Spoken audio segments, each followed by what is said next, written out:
नारायण ने बोला, लक्ष्मी आज शनिवार का दिन है, जिस दिन अपन इस दरिद्रता से मिलने के लिए पीपल के पेड़ के नीचे आए हैं। हिंदू धर्म में ये दिन पीपल के वृक्ष के लिए पूजनीय होगा। जो भी शनिवार के दिन पीपल के वृक्ष की पूजन करेगा, दूध चढ़ाएगा या मिष्ठान का भोग लगाएगा, लक्ष्मी और नारायण उसके घर में प्रवेश कर जाएगा। लक्ष्मी और नारायण उसके घर में प्रवेश करेगा, इसलिए नियम बनाया। कौन से दिन का? शनिवार। शनिवार के दिन जो पीपल के वृक्ष में सरसों के तेल का दीप लगाता है, उसको शनि कभी परेशान नहीं करता। जिस व्यक्ति की बीमारी खत्म ही नहीं हो रही, कभी पांव में दर्द आ गया, कभी कमर में दर्द आ गया, कभी पीठ में दर्द आ गया, कभी सिर में दर्द आ गया, कभी आंखों में तकलीफ हो गई, कभी दमा चलने लगा, सांस चलने लगी, कभी डॉक्टर को दिखाया तो थायराइड हो गया, कभी ब्लड कम हो गया, कोई प्लेटलेट कम हो गई, कोई कुछ हो गया, कोई कुछ हो गया, डॉक्टर को दिखाओ। डॉक्टर जो दवाई दे कुंदकेश्वर महादेव के नाम से उसको खाओ। तुमको ऐसा लगे कि ये शरीर का रोग तो समाप्त तो हो ही नहीं रहा, एक ना एक रोग चल ही रहा, ये रोग समाप्त होने का नाम ही नहीं ले रहा। पिपलेश्वर महादेव का नाम लेकर और पिपलेश्वर महादेव का नाम लेकर किसी भी शिवालय में, शंकर के मंदिर में जाकर एक बेलपत्र रखकर उस जो प्रसाद तुम बना कर ले गए हो, जो तुम भोग बना कर ले गए हो, उसका स्पर्श कर कर पिपलेश्वर महादेव का नाम लेकर शंकर को उस भोग को रखकर, बेलपत्र रखकर शिवजी को 7 बार एक ही लोटे का जल, केवल एक लोटे का जल 7 बार उत्तर की ओर मुख कर कर दक्षिण में खड़े होकर शंकर के शिवालय पर 7 बार एक ही लोटे का जल 7 बार थोड़ा थोड़ा कर कर उसको गिरा दीजिए, शिव जी के ऊपर चढ़ा दीजिए 7 बार। बाद में जो प्रसाद पर आपने बेलपत्र रखी है, उसी बेलपत्री को उठाकर शंकर के शिवलिंग पर चढ़ा दीजिए। बाबा को प्रणाम करिए, बाबा मेरे शरीर का रोग समाप्त नहीं हो रहा। किसी भी दिन पिपलेश्वर महादेव का नाम लेकर वो चढ़ी हुई बेलपत्री लियाओ, प्रसाद लियाओ, घर पर आने पर जैसे ही घर के अंदर प्रवेश करो, सबसे पहले बेलपत्री को चबा चबा कर खा लो। फिर वो जो प्रसाद है, उस प्रसाद को 7 गांठ से थोड़ी थोड़ी देर में 7 बार में उसको खा लेना। बाबा देवाधिदेव महादेव का नाम लेकर, पिपलेश्वर महादेव देव का नाम लेकर प्रणाम कर कर जल का आचमन, हाथ की हथेली में जल लेकर 7 बार आचमन कर लीजिए और शिव का, पिपलेश्वर महादेव का नाम ले लीजिए। धीरे धीरे 15 दिन लगेंगे और 15 दिन में बीमारियां अपने आप कम होना प्रारंभ हो जाएगी और बाबा आपका हाथ पकड़कर आगे बढ़ाएंगे। एक बात हमेशा ध्यान रखिएगा, मान लो अगर कोई भारी रोग ऐसा शनि महाराज के कारण हो गया हो, अच्छे काम करते करते उल्टे हो रहे हैं, होते हैं किसी किसी के साथ में, विपरीत परिस्थितियां आ जाती है, अच्छा करने जाओ बुरा हो जाता है, अच्छा कर्म करने जाओ बुरा हो जाता है। तो पीपल के वृक्ष की जो छाल होती है, छाल देखिए, पीपल के वृक्ष में जो छाल लगी होती है, उस छाल को घिसकर चंदन बनाकर भगवान शंकर का स्नान कराकर, अभिषेक कराकर, पूजन कराकर, पूजन कराने के बाद हमें पिपलेश्वर महादेव का नाम लेकर, कौन से महादेव? पिपलेश्वर महादेव का नाम लेकर वो जो घिसी हुई छाल होती है, उस छाल का तिलक भगवान शंकर को लगा लो और उसी का थोड़ा सा भाग अपने कंठ पर, मस्तक पर लगाना प्रारंभ कर दो। धीरे धीरे जो विपरीत दशा है वो सुधरना प्रारंभ हो जाती है। पर नाम याद रखना, पिपलेश्वर, जम के बोलिए पिपलेश्वर महादेव। एक देवता ऐसे हैं जिन्होंने दूसरे का हिस्सा खाने का प्रयास करा था और आज भी उस देवता से दुनिया डरती है। और उन्होंने दूसरे का हिस्सा खाने का प्रयास करा था तो शंकर भगवान ने उसको भी नहीं छोड़ा। कौन से देवता? वो बाल्टी में हर शनिवार को आते हैं आपके यहाँ। कौन से? शनिदेव। उनने क्या करा था? भगवान सूर्य नारायण ने अपने सारे पुत्रों को देखा, सारे पुत्रों,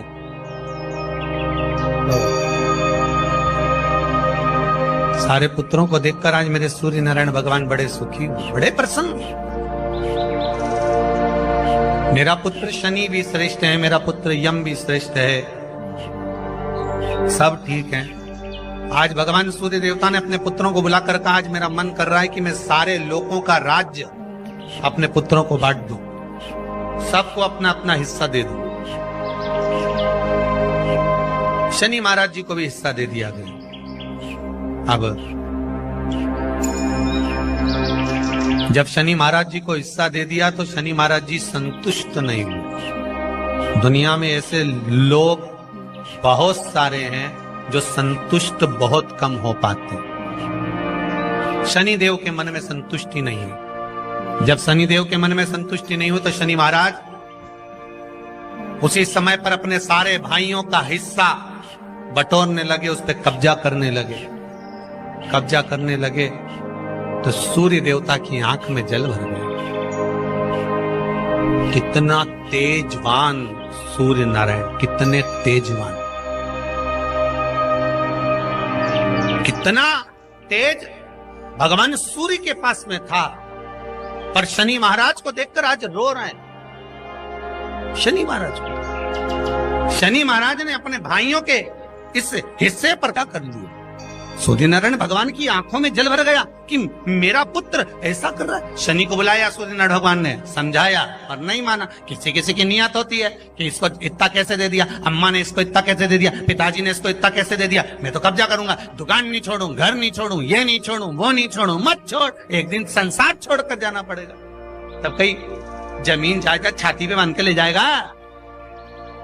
नहीं माने तो सूर्य देवता ने अपने गणों को भेज दिया, जाओ जरा शनि महाराज को जरा हटाओ वहां से। शनि महाराज को गुस्सा आया और शनि महाराज ने उन सारे गणों को नष्ट कर दिया। सूर्य नारायण रो रहे हैं। भगवान शंकर की पंचायत में सूर्य देव भी हैं, मतलब शंकर भगवान के मित्रों की गणना में सूर्य आते हैं। भगवान विष्णु, सूर्य नारायण, शंकर भगवान, माँ दुर्गा, गणेश जी, ये पंचायत है ना शंकर की, शिव पंचायत। शिव परिवार में कार्तिकेय, गणेश जी, पार्वती जी, शंकर जी, नंदी, ये शिव परिवार। पंचायत में सूर्य देवता। सूर्य नारायण को रोता हुआ देखकर भगवान शंकर को बड़ा दुख हुआ। शिव जी ने पूछ लिया, क्या बात है, आप रो रहे हो? नारायण क्या हो गया? मेरा बेटा मानने को तैयार नहीं है। आप चिंता मत करो, अभी देखता हूं मैं जाकर। और भगवान शंकर ने जाकर तुरंत सूर्य नारायण भगवान के कहने पर शनि देव को जाकर समझाया। इतने में तो शनि देव आग बबूला हो गए। आग बबूला होकर शनि देव ने कहा, ए शिव, आप मुझे जानते नहीं हो? शंकर भगवान ने कहा, क्या जानना है ये बताओ, क्या जानना है ये बताओ। शनि देव कहते हैं, आप मेरी दृष्टि को नहीं जानते। शंकर भगवान ने कहा, तू भी नहीं जानता कि तेरी दृष्टि खराब कैसे हुई। तेरी दृष्टि को श्राप किसका लगा है तुझे नहीं मालूम क्या? शंकर भगवान ने जब समझाना चालू करा कि देख शनि देव, तुम तो कह रहे हो, तुम तो बोल रहे हो कि मेरी दृष्टि नहीं जानते। हम जानते हैं आपकी दृष्टि, मना नहीं है, जाना, पर आप नहीं जानते क्या? शिव जी जानते हैं। शिव जी ने कहा, मैं सब जानता हूं। आपका विवाह करा सूर्य देवता ने, आपकी पत्नी घर में आ गई, आप अपनी पत्नी को देखते तक नहीं थे, इसलिए आपकी धर्म पत्नी ने आपको श्राप दिया कि जिस पति ने मुझ पर दृष्टि नहीं डाली, मेरे वो पति की दृष्टि कुदृष्टि हो जाए, जिस पे डालेगा वो बर्बाद हो जाए। शनि महाराज ने कहा, आप मेरी पत्नी की याद मत दिलाओ। शंकर भगवान बोले, ए शनि, फिर समझा रहा हूं, हिस्सा छोड़ेगा कि नहीं छोड़ेगा? शनि बोले, नहीं छोड़ूंगा। शंकर भगवान ने उठाया, पीपल के पेड़ के नीचे ले गए और पीपल के पेड़ के नीचे शनि महाराज को उल्टा लटका दिया। 19 साल तक शनि महाराज को पीपल के पेड़ के नीचे शंकर जी ने लटका के रखा। अब बोल, 19 वर्ष तक शनि महाराज पीपल के वृक्ष में पीपल की जड़ पर बंधे रहे, बोले ही नहीं, सीधे टंगे रहे। अब दूसरे का हिस्सा खाने वाले को जब शनि महाराज जैसे के लटका दिया भोलानाथ ने, तो तुम कहीं लगो रे लाइन में? मेरा विचार तो करो। 19 वर्ष तक शनि महाराज लटके रहे, तब 19 वर्ष नेत्र बंद कर कर शनि महाराज ने शंकर की आराधना करी कि दुनिया में कोई ऐसा नहीं जो मुझे उल्टा लटका दे, केवल एक यही है जिनने मुझे लटकाया है। तो 19 वर्ष तक तप करा तो शंकर जी प्रसन्न हो गए, धरनी को हटाकर पार्वती को लाए, साथ में आशीर्वाद दिया, शनि महाराज को खोला, वर मांगो तुम्हें क्या चाहिए, मांगो तुम्हें क्या चाहिए। शनि महाराज ने कहा मांगूंगा कुछ नहीं, आप वर दे दीजिए। शंकर जी ने कहा मैं तुम्हें दंड अधिकारी बनाता हूँ कि आप अच्छे और बुरे का दंड दोगे, आप अधिकारी बनकर बैठोगे, मेरा आशीर्वाद तुम्हारे साथ है। दंड अधिकारी भगवान शंकर का एक अवतार है पिपलाद अवतार। पिपलाद अवतार, जब दधीचि ऋषि की अस्थियां चली गई, उनकी धर्मपत्नी सुभाष ने देखा मेरे पति को मार दिया गया, मेरे पति की अस्थियां ले गए राक्षसों का संहार करने के लिए, उनकी अस्थियां लेकर चले गए, मेरा पति चले गया। सुभाष गर्भ से थी, मरना चाहती थी, प्राण छोड़ना चाहती। शिव जी ने देखा ये तो अग्नि के ऊपर चढ़कर अपनी देह त्याग रही। शंकर भगवान ने आकर कहा रुक जा सुभाष, रुको, तुम्हारे गर्भ में बच्चा है, तुम्हारे गर्भ में बच्चा है, वो बच्चा मर जाएगा। अब इस बच्चे को जन्म देकर भी क्या करूं? नहीं पिता, तुम्हारे गर्भ में जो बच्चा है वो महाज्ञानी है, तुमने मुझसे प्रसाद के रूप में मांगा था, कहा था शिव जैसा पुत्र होना चाहिए, तो क्या तुम शंकर को नष्ट कर दोगे? मैं शंकर को जन्म दूंगी। सुभाष ने 2 पत्थर उठाए, अपने गर्भ पर मारना प्रारंभ करा, गर्भ पर मारा, बच्चे ने जन्म लिया। बच्चा 7 महीने का था। उस बच्चे को उठाकर पीपल के कोटर में रख दिया। पीपल की कोटर, एक गिलहरी पीपल के फल को लेकर आती थी, पिपलाद के मुंह में देती थी। शिव का एक, इसलिए शंकर का नाम ही पिपलेश्वर महा। शिव का एक अवतार पिपलाद के रूप में हुआ है। तुम क्यों चिंता करती हो? तुम चिंता मत करो, तुम्हारा पुत्र जन्म दो तुम। और दिया धन सुभाष ने, उसके बाद प्राणों को त्यागा। और उस पीपल के कोटर में अगर भरण पोषण करने वाला कोई था तो वह देवाधिदेव महादेव था। फिर निवेदन करेंगे, माता के गर्भ में बच्चा रहता है, उसका भरण पोषण करने वाला मेरा देवाधिदेव महादेव है। अगर जन्म उसने दिया है तो मृत्यु भी वो देगा। अगर तुमको कुछ ज्ञान दिया है तो अच्छी जगह पर भी वही पहुंचाएगा। आप जो अभिलाषा लेकर आते हैं, बच्चे कहते हैं हमारी नौकरी नहीं है, सर्विस नहीं है, हम इस कॉलेज में पढ़ना चाहते हैं, हम इस जगह जाना चाहते हैं, हम इस पद पर जाना चाहते हैं, बस इतना याद रखना, तुम्हारा भाग्य बुरा नहीं होता। कभी भी याद रखना, संसार में जिसको भगवान ने जन्म दिया उसकी किस्मत कभी बेकार नहीं हो सकती। अगर भगवान तुम्हारी किस्मत बेकार होती तो जानवर बनाकर पैदा करता, इंसान बनाकर नहीं। किस्मत अच्छी थी इसलिए इंसान बनकर पैदा, जानवर बनाकर पैदा नहीं करा। अगर तुम्हारी किस्मत अच्छी थी इसलिए मनुष्य बनकर पैदा हुए हो, इंसान बनकर पैदा हुए हो, मानव बनकर पैदा हुए हो। भगवान को दोष मत देना कि भगवान ने किस्मत बेकार दी है। भगवान ने किस्मत अच्छी बनाई है इसलिए तुझे मृत्यु लोक में जन्म दिया। भगवान ने भाग्य अच्छा बनाया इसलिए तुझे शिव महापुराण की कथा सुनने का मौका दिया। नहीं तो भाग्य में नहीं होती तो कहां से मिल जाती। किस्मत अच्छी है तो भगवान नौकरी भी लगाएगा, धंधा भी करवाएगा, सर्विस भी कराएगा, विवाह भी करेगा, शादी भी करेगा, मकान भी बनाएगा, जायदाद भी देगा, संतान भी देगा। उसने दिया है पेट तो भरेगा वही। हम काय को अपने माथे पर ले, मैंने इतनी पढ़ाई कर ली, मैं इंजीनियर हो गया, मैं ये बन गया, मैंने तो ये कर लिया, उसके बाद भी मैं घर में बैठा हूं, मेरा छोरा घर में बैठा, इतना पढ़ने के बाद बैठा। जन्म उसने दिया है, भाग्य उसका है, किस्मत उसकी है। तो कहो उसको कि शंकर का भजन कर, मंथन करे, मक्खन निकलेगा और घी भी जरूर बनेगा। धारणा मती, जब तेरे 3.5 करोड़ बार गिनती मत करना, गिनती वो करेगा। तू तो भज, तू कुबेरेश्वर का स्मरण कर, तू महाकाल का स्मरण कर, तू काशी विश्वनाथ का स्मरण कर, तू महाकाल राजा का स्मरण करके तो देख, शिव का भजन कर। 1 लोटा पानी ले जाकर रोज चढ़ा शंकर जी के मंदिर में जा। शिव से भजन करने में क्या देरी, नहीं जा सकता शिव मंदिर में जाने में?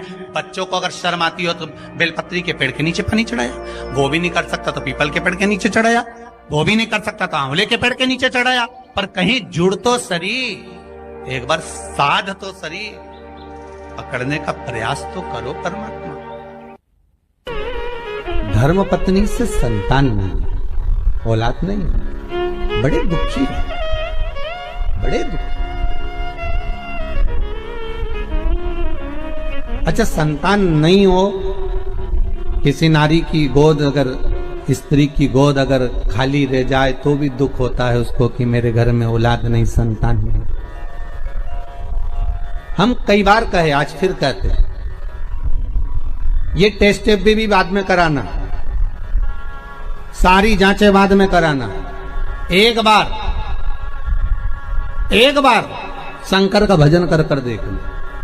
सब जगह से अगर हार जाओ और सारे रिपोर्ट आपकी आपने सब दूर दिखा ली, तो एक बार शंकर पर भरोसा कर कर तुमरुका जी का नाम लेकर सफेद आंकड़े की जड़ को शिव जी पे से रजस्वला धर्म के 7वें दिन 21 बार घुमा लो। नाम गोत्र बोलकर कमर में लाल धागे में बांध लो। पीपल के पत्ते शिव जी को चढ़ाओ, उठाकर लाओ। उस एक पत्ते को रात्रि को गाय के दूध में उकालो और उस दूध को दोनों पति पत्नी पियो। साथ रहिए, समय आएगा, बाबा चाहेगा तो 3 या 4 महीने में गर्भ ठहर ही जाएगा। सारे डॉक्टर को दिखा लिया अपनी जगह, टेस्ट भी करवा लिया अपनी जगह, पर एक बार प्रयोग, और वो विश्वास रखकर करना पड़ेगा। शंकर पर जो भी कार्य कर रहे हो आप, जो उपाय कर रहे हो आप, शिव का स्मरण कर, भगवान पर अगर विश्वास रखोगे, भरोसो दृढ़ इन चरणन करो, श्री वल्लभ नख चंद्र छटा बिन सब जगह ही अंधेरो। अगर भरोसा है तो शंकर है, और भरोसा नहीं तो शिव कहां से? लक्ष्मी जी बोली, नारायण आपने तो एक दिन का वार लिख दिया, शंकर जी ने 7 वार बनाए हैं, रविवार, सोमवार, मंगल, बुध, गुरु, शुक्र और शनि, ये शिव जी ने बनाए। अब एक दिन आपने अपना बना लिया, बाकी के दिन अगर कोई इस पीपल के वृक्ष के नीचे आएगा और यहां तो दरिद्रता बैठी है, तो उसका क्या होगा? भगवान नारायण बोले, सुन दरिद्रता, तेरे से एक विनती है, अगर कोई भी मनुष्य इस पीपल के पेड़ के नीचे अगर 7 दिन में आता है और उसके हाथ में अगर कोई सामग्री होती है, तो तू उसके घर में प्रवेश नहीं करेगी। नियम है पीपल के वृक्ष का, या तो पानी का लोटा लेकर जाओ, कुंकू का चोपड़ा लेकर जाओ, शक्कर लेकर जाओ, या पेड़ के नीचे चींटी को डालने के लिए आटा ले जाओ, पर खाली हाथ पीपल के वृक्ष के नीचे कभी मत जाओ, कभी नहीं। खाली हाथ जाओगे तो दरिद्रता तुम्हारे घर में प्रवेश करेगी। दरिद्रता उठकर खड़ी होकर बोली, नारायण तुमने अपनी मनमानी करी है, एक दिन मुझे भी मेरा चाहिए। भगवान ने कहा, बोल कौन सा दिन चाहिए? दरिद्रता कहती है, रविवार के दिन इस पीपल के वृक्ष के नीचे मैं दिन भर नृत्य करूं, इसमें रहूं, और जो यहां आए रविवार को मैं उसके घर में प्रवेश करूं। भगवान ने कहा, ठीक है। दरिद्रता, रविवार का दिन एक ऐसा दिन रहेगा जिस दिन तू इस पीपल के वृक्ष के नीचे नृत्य करेगी, और जो आएगा इस पीपल के वृक्ष के नीचे तो उसके साथ प्रवेश करेगी। मैंने तुझे वर दिया। इसलिए हमारे यहाँ केवल पीपल का वृक्ष अगर दीवार में भी लग जाता है ना, किसी की फैक्ट्री की दीवार में, किसी के घर की दीवार में पीपल का वृक्ष अगर लग जाता है, पीपल का पौधा लग जाता है, उसको कितना भी तोड़ लो वो वापिस लग जाएगा, फिर तोड़ोगे फिर लग जाएगा। अगर पीपल के पौधे को तोड़ना है तो केवल रविवार का दिन एक नींबू, एक मिर्ची और बमूल का कांटा, ये 3 चीजें रखने के बाद में आधे घंटे बाद रविवार के दिन पीपल के पेड़ को उखाड़ कर फेंक दो। दूसरी बार कभी पीपल दीवार में लगता ही नहीं है, कभी नहीं लग सकता। केवल एक रविवार का, केवल एक संडे, इतवार का। घर में दीवानों पर अगर पीपल लग भी गया है, इसलिए पीपल के वृक्ष को उखाड़ने का, अगर घर में पीपल लगा हुआ है या पीपल का पौधा हमारे घर में लग गया, उसको उतारना, निकालना, लगाना, तो पीपल के वृक्ष को अगर निकाला जाता है तो रविवार के दिन, और अगर पीपल के वृक्ष को कहीं लगाया जाता है तो सोमवार के दिन या मंगलवार के दिन, बुधवार के दिन, इन दिनों में लगा सकते पीपल के वृक्ष कहीं लगाना। शनिवार का दिन एक ऐसा दिन होता है जिस दिन पीपल के वृक्ष को कहीं जाकर लगाया नहीं जाता, क्योंकि शनिवार के दिन पीपल के वृक्ष के नीचे लक्ष्मी रहती है। हम अपने हाथों से अगर पीपल का वृक्ष किसी दूसरी जगह पर शनिवार को रोपित करते हैं तो हमारे घर की लक्ष्मी अपने घर से छिन्न होकर चली जाती है। इसलिए शनिवार के दिन पीपल लगाया नहीं जाता, किसी के घर जाकर उसको वापस पलटा नहीं जाता। लग गया उसको डाल। प्रभु मेरी धर्म पत्नी को कहाँ रखूं आप बताओ? वो तो जहां यज्ञ होता है, अनुष्ठान होता है, दान होता है, पुण्य होता है, सत्कर्म होता है, वहां जाने को तैयार नहीं। अब करूं क्या? भगवान ने बोला एक काम करो। दुर्वासा जी बोले जिसके यहां रात्रि में बर्तन झूठे पड़े रहते हो उसके घर में इस दरिद्रता को लेकर तुम प्रवेश कर जाना।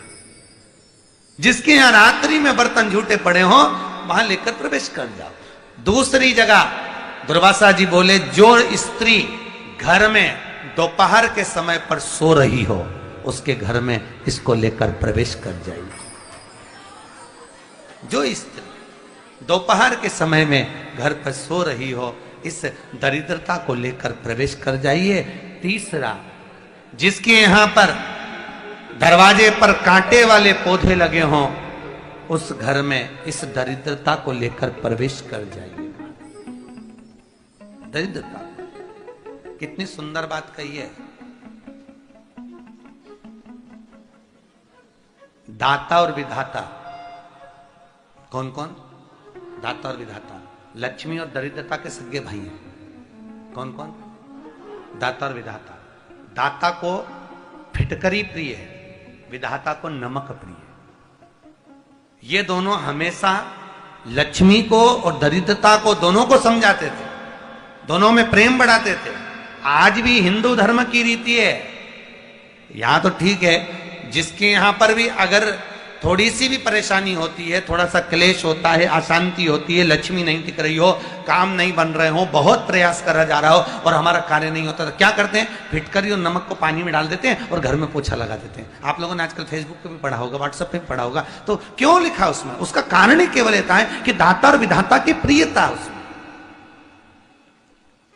माता ख्याति के जो 4 बच्चे हुए इसमें जो 2 लड़के हैं, दाता और विधाता, उसकी प्रियता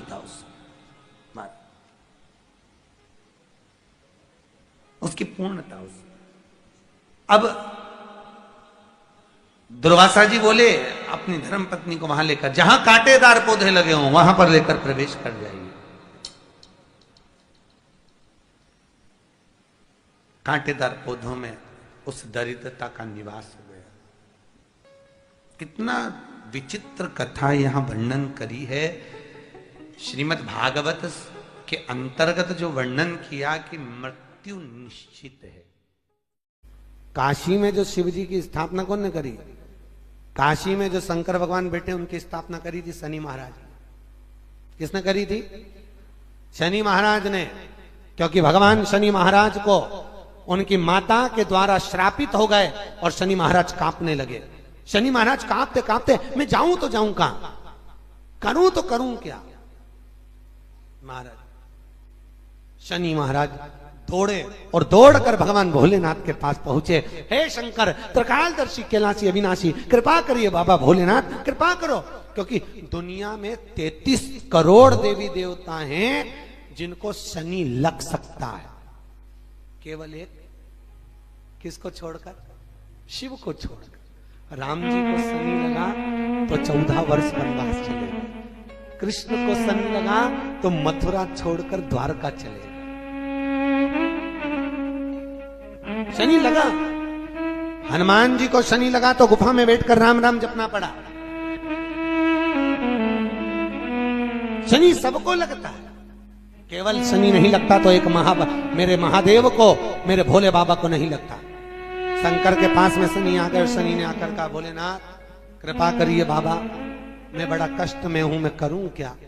बाबा भोलेनाथ ने कहा, जा गंगा जी के तट पर काशी में जाकर एक शिवलिंग की स्थापना कर उसकी आराधना कर और तेरा शरीर ठीक हो जाएगा, कष्ट नहीं भोगेगा। शनि महाराज ने काशी में जाकर शिव जी की स्थापना करी।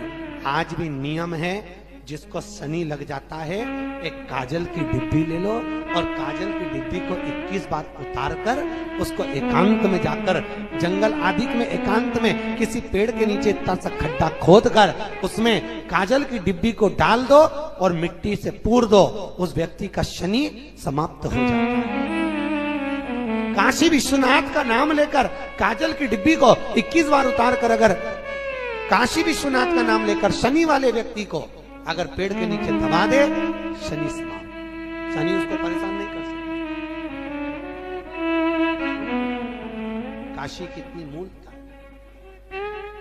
घर के मंदिर में देवी और देवता दोनों रहते हैं, तो हमें घर में नित्य प्रति कौन सी बाती लंबी या गोल का प्रयोग करना चाहिए। तो निवेदन है, जब नवरात्रे का समय आए और 9 दिन तक देवी माँ आपके घर में विराजमान हो, या दीपावली का पर्व हो जब महालक्ष्मी की पूजन कर रहे हो, तब लंबी बाती का प्रयोग करें।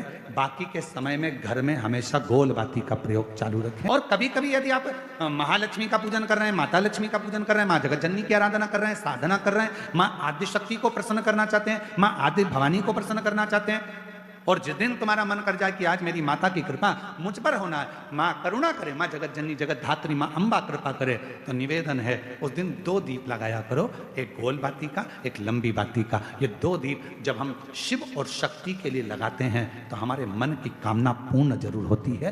प्रयास करा करो।